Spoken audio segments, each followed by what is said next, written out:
చూపించలేకపోయాడు వాడు. నువ్వు pocket money ఇచ్చి కొంత ఇచ్చావు, నీకంటే ఎక్కువ పాకెట్ మనీ వాడు చూపించాడు. మీకు అర్థమవుతుందా? పిల్లల్ని పాకెట్ మనీతో ఆఫర్లతో పెంచడం. ఆ పాప పోలీస్ స్టేషన్కి వచ్చినప్పుడు వాడు ఎత్తుకుపోయినటువంటి మహిళ ఉన్నాడే, వాడు కూడా వస్తాడు.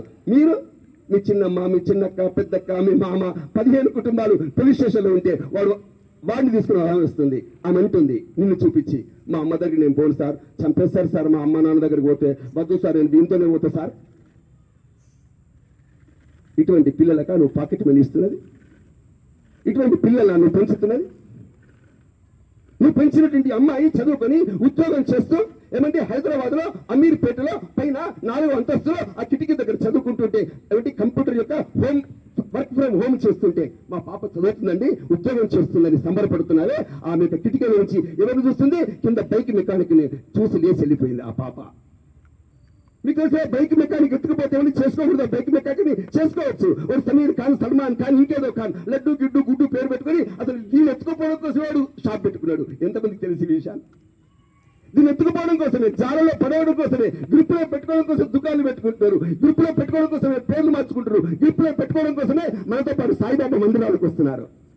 అట్లా తెలంగాణలో ఒక 25,000 మంది ఇతర మతస్థులు మన హిందువుల అమ్మాయిని ఎత్తుకుపోవడం కోసం, ఆకర్షించడం కోసం పనిచేస్తున్నారు. అంటే మీ అమ్మాయిని అందంగా తయారు చేస్తావా?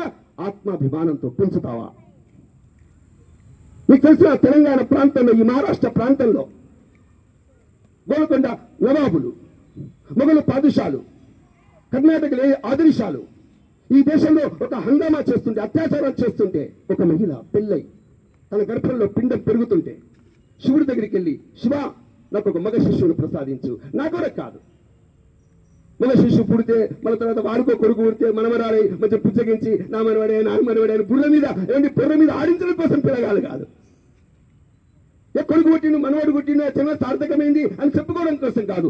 దేశంలో ఉండే లక్షలాది మంది మహిళలు రోడ్డు మీదకి రాలేకపోతుంటే, నా గోమాతల రక్తం స్రవిస్తుంటే, దేవాలయాలు ధ్వంసమవుతుంటే, హిందూ అని చెప్పుకోవడానికి సిగ్గుపడుతుంటే, పిరికితనం ఆవహిస్తే, ఇలాంటి హిందువుల్లో కుటుంబాలు రక్షించి ఒక పుత్రుని మగ శిశువును ప్రసాదించు. శివ శివ శివ అంటే పుట్టినవాడి ఛత్రపతి శివాజీ ఈ దేశంలో ఆ పిల్లవాడి కోసం అహర్నిశం ఆరాధన చేసి పూజించినటువంటి జిజామాత గురించి మీ పాపకి ఇప్పుడు నేను చెప్పావా? ఈ ప్రాంతంలో ఎక్కడ చూసినా, ఈ కరీంనగర్ ప్రాంతం కావచ్చు, లేకుంటే వరంగల్ ప్రాంతంలో చెరువులు తవ్వించి, బావులు తవ్వించి, ఏమండి లక్షలాది ఎకరాలకి నీరు సాగు చేసి ఈ దేశ ప్రజల్ని కాపాడినటువంటి రుద్రమ దేవి లాంటి ఒక స్త్రీ యొక్క మూర్తి యొక్క విశ్వాసాన్ని ఎప్పుడైనా పిల్లలకు చెప్పావా? ఒక పాప చదువు లేదు, ఏమీ లేదు, గ్రామాల్లో పుట్టింది, ఏమండి మేకలు